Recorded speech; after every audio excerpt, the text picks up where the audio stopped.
Right now, somewhere in your instinct to shut the door when the world hurts you, there's a trace of a story you were never told. It starts 3,000 years ago. Not with a monster. With a woman who simply stopped. One morning, the sun did not rise. Not eclipsed. Not delayed. Refused. Temples went cold before anyone understood why. Priests lit fires that gave no warmth. Somewhere, a child asked her mother if the sun was dead. Her mother didn't answer. Crops froze mid-bloom. Evil spirits crawled out of the dark like they'd been waiting for permission. And somewhere above the world, behind a stone door she sealed with her own hands, the goddess who had never once gone dark went dark on purpose. What could hurt a goddess enough to make her choose the dark over the world she loved? Her name was Amaterasu Amakami, the sun goddess who lit the world. She rose every dawn without being asked. She wove the ceremonial robes worn at every festival in heaven. She settled disputes between gods twice her strength and made it look effortless. The one everyone counted on, without ever once saying thank you. She looked exactly like someone you know, before any of this happened.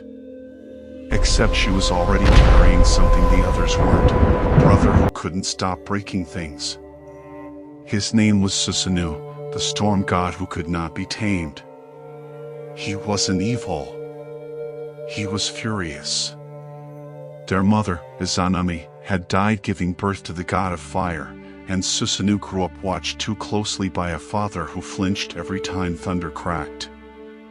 Banished from heaven, grieving a mother he barely remembered, nobody had ever taught him what to do with grief that size. He hadn't asked to be born louder than everyone around him. He'd only ever wanted someone to look less afraid when he walked into a room. So he did what people do when grief curdles into rage. He aimed it at the person standing closest to him. He tore down the ridges of her sacred rice fields. He defiled the hall where she wove sacred cloth for the gods. And then he did something that broke her, not her body. Something quieter. Worse. We're not going to describe it. What matters isn't what he threw through that roof. What matters is what she did the second after. But here's what almost nobody tells you about what happened next. The Kojiki, Japan's oldest chronicle, written in 712 AD, records what she did next in a single, devastating verb: she hid. Not she was defeated. Not she was killed. She hid, which is a very different kind of ending, and a much more human one. She walked to a cave called Ama-no-Iwato, the Avonlea Rock Cave. And she rolled a boulder across the entrance herself. Not because someone forced her in. Because she chose it. Picture the weight of that stone. Now picture rolling that same stone in front of your own door, at the exact moment you needed people the most. The world went dark. Not dim. Dark, the kind where you can't find your own hands in front of your face. Crops died in the fields. 8 million spirits, the neon shoki's own count, not an exaggeration added later, swarmed out of the dark like flies finding a wound. Disease spread. Disaster piled on disaster. An entire civilization, punished for one woman's wound. Roosters, the birds who greet the sunrise, gathered outside the cave and screamed into the black. The first alarm clock in recorded myth, useless against a sun that had stopped answering. So the gods did what desperate people do. They gathered at a dry riverbed in the heavens called Ama-no-Iwato no Kawara, and argued. They tried commanding her out. Commanding didn't work. You cannot command someone out of grief any more than you can command a bruise to stop being tender. They tried explaining what the world was losing without her. That didn't work either. Grief doesn't listen to consequences, It only listens to something that feels like safety. Then one god, Omoikane, the thinker who solved what force couldn't, went quiet in the middle of all that noise. Metalsmiths were pulled from their forges to hammer on a mirror by firelight, guessing at a face they'd only ever seen in daylight. And when Omoikane finally spoke, his plan didn't involve a single weapon. But something happened outside the cave no one saw coming. And once you understand what it was, this stops being a story about a sun goddess, and starts being a story about you. Here's the answer to the question I asked you at the very start. Amaterasu didn't hide because she was weak, or because Susanu's storm was too strong for a goddess to survive. She hid because for the first time, someone she trusted made her feel like a mistake, and no light is bright enough to burn through that alone. Omoikane's plan started with a woman named Ama-no-Iwato, the goddess who turned shame into laughter. She climbed onto an overturned tub outside the sealed cave and started to dance. Wildly. Absurdly.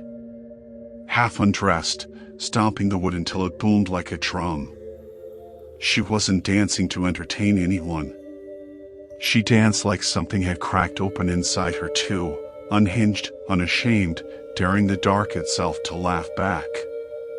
8 million gods, grieving in the dark, and one of them decided the answer wasn't sorrow. It was joy, performed so loudly it couldn't be ignored. The other gods started laughing. Not polite laughter. The kind that shakes the ground. And from inside that stone tomb, Amaterasu heard it, and felt something worse than grief. Curiosity. How could they be happy without her? So she opened the door. Just a crack. Just enough to ask what she'd swear, even as a goddess, she didn't want to know the answer to. Why are you celebrating without me? And that's when she saw it. A mirror, hung on a tree by the gods, catching her own light and throwing it straight back at her face. She didn't recognize the shine at first. She thought it was someone else, someone greater, already replacing her. For the first time since the boulder sealed her in, she wasn't picturing her brother's fury. She was looking at her own face, asking a question so quiet it barely counted as a thought. Was she still someone worth all of this? It wasn't someone else. It was her, radiant, undiminished, exactly as she'd been before anyone ever made her feel small enough to hide. And in the half-second she leaned toward her own reflection, Ama-no-Iwato, the god whose strength existed for exactly this moment, seized her wrist and pulled. Not to force her back into a world that hurt her. To stop her from sealing herself into a version of the dark she'd never fully returned from. Light poured back over the world in one uninterrupted breath. Villages that had frozen in permanent midnight felt warmth on their faces for the first time in what the old texts simply call many days, though nobody, then or now, agreed on exactly how many. Children who had never seen color ran outside just to touch it again. Not because a god defeated the darkness.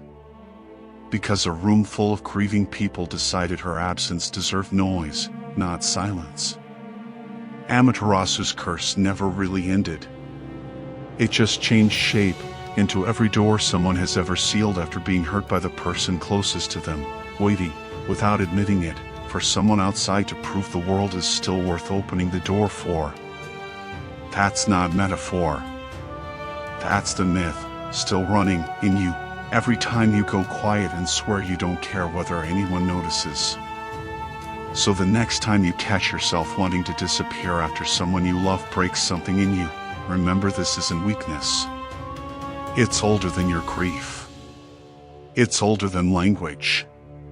Maybe you've done it too, gone quiet after someone you trusted hurt you, and called the silence strength instead of what it actually was, a door, waiting for the right kind of noise.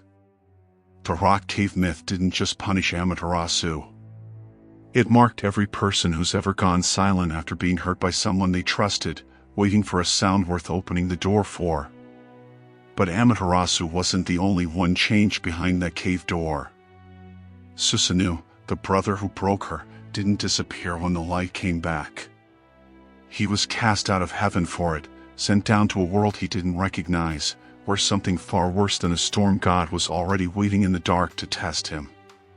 That's a different kind of descent. And it's already begun.